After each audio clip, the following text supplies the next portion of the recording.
మనకు 3 ఎకరాల ల్యాండ్ సేల్కి వచ్చిందండి. ఇక్కడ నుంచి డాంబర్ రోడ్ జస్ట్ 2 కిలోమీటర్స్ డిస్టెన్స్లో ఉంటుంది. ఇదే అండి land. Hyderabad to Karimnagar highway నుంచి మనకు 16 కిలోమీటర్స్ డిస్టెన్స్లో ఉంటుంది. కొమ్రవెల్లి టెంపుల్ నుంచి మనకు జస్ట్ 12 కిలోమీటర్స్ డిస్టెన్స్లో ఉంటుంది. పర్ ఎకర్ వచ్చేసి 23 lakhs చెప్తున్నాడు. స్మాల్ నెగోషియబుల్ ఉంటుంది. షామీర్పేట్ నుంచి మనకు 63 కిలోమీటర్స్ డిస్టెన్స్లో ఉంటుంది.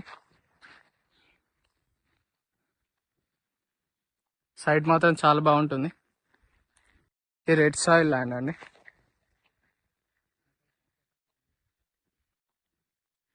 అక్కడ ట్రాక్టర్ కనిపిస్తుంది అక్కడ నుంచి.